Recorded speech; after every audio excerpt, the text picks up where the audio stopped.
NCP দীর্ঘ সময় ধরে বাংলাদেশে একটি নতুন সংবিধানের দাবি জানিয়ে আসছে। সে লক্ষ্যে গণপরিষদ নির্বাচনের মধ্য দিয়ে নতুন সংবিধান পুনর্লিখনের দাবি আমরা সরকারের কাছে করে এসেছি।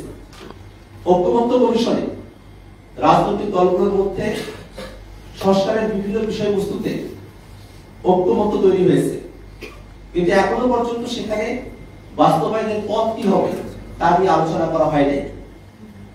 সেক্ষেত্রে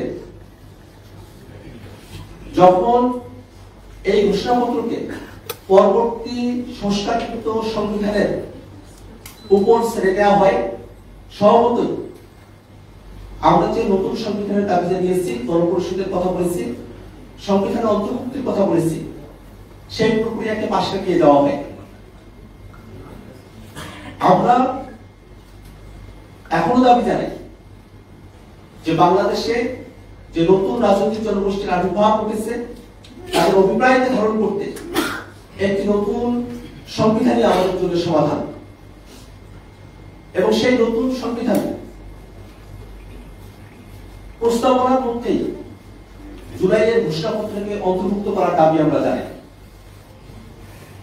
একই সাথে ঐক্যমত্য কমিশনে জুলাই সনদ কার্যকরের পন্থা হিসেবে রাজনৈতিক দলগুলোর সঙ্গে আলোচনার কথা বলা হয়েছে। আমরা দেশবাসীর কাছে এর পূর্বে খোলাসা করে বলতে চাই যে জুলাই সনদে যে সংস্কারগুলোর বিষয়ে রাজনৈতিক দলগুলোর ঐক্যমত্য তৈরি হয়েছে এবং কমিশন সিদ্ধান্ত গ্রহণ করেছে, সেই সব সংস্কারের বিষয়বস্তুকে অন্তর্বর্তীকালীন সরকারের সময়কাল থেকেই বাস্তবায়ন করতে হবে। লিগাল ফ্রেমওয়ার্ক অর্ডার এলএফও করে এটাকে কার্যকর করতে হবে, এবং এই জুলাই সনদ এবং ঘোষণাপত্রের কার্যকারিতার ভিত্তিতে সামনের নির্বাচন অনুষ্ঠিত হতে হবে। প্রিয় সাংবাদিক বন্ধুগণ, আমরা দীর্ঘ সময় ধরে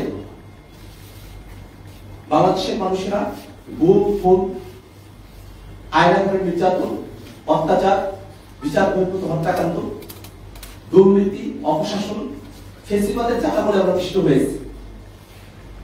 সেই নতুন বাংলাদেশকে আমরা নতুন করে গড়তে হলে বাংলাদেশের সকল রাজনৈতিক শক্তিকে,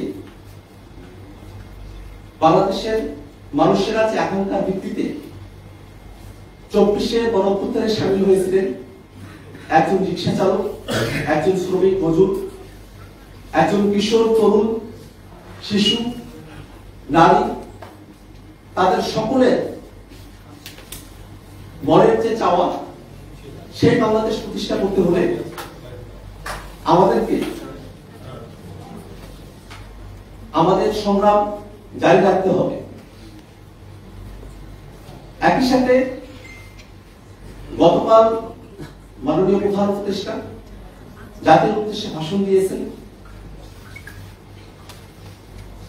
ফেব্রুয়ারিতে নির্বাচনের সময়সীমার কথা উল্লেখ করেছেন। আমরা মনে করি,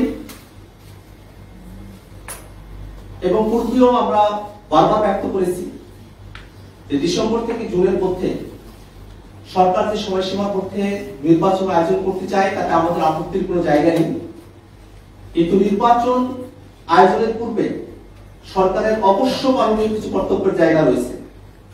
এই সরকার গণহত্যাকারীদের বিচার করা এবং রাষ্ট্র কাঠামোর গুণগত পরিবর্তনের জন্য সংস্কারের ম্যান্ডেট নিয়ে সরকারের যাত্রা শুরু হয়েছে। অতএব নির্বাচনের পূর্বে বিস্তারকে দৃশ্যমান করা এবং সংস্কারকে বাস্তবায়ন করা এই সরকারের অবশ্য কর্তব্য। একই সাথে নির্বাচনের পূর্বেই মাঠ প্রশাসনের নিরপেক্ষতা নিশ্চিত করা এবং লেভেল প্লেইং ফিল্ড নিশ্চিত করা অবশ্যই সরকারকে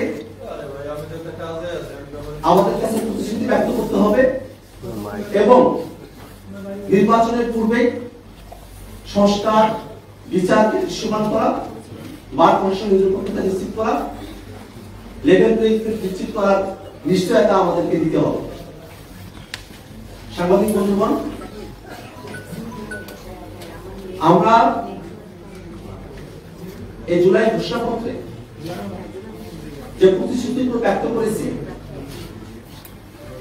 সেগুলো যেন বাংলাদেশ অবশ্যই বাস্তবায়িত হয়, সেই শপথ যেন বাংলাদেশের সকল রাজনৈতিক দল এবং বাংলাদেশের সকল মানুষের পক্ষ থেকে বারংবার উপকৃত হতে থাকে। 24শে জুলাই অভ্যুত্থান বাংলাদেশকে নতুন দিগন্তের সূচনা করেছে, সেটা যেন যুগ যুগান্তরে আমাদের ভবিষ্যৎ প্রজন্মকে অনুপ্রাণিত করতে পারে, এই আশাবাদ আমরা ব্যক্ত করছি।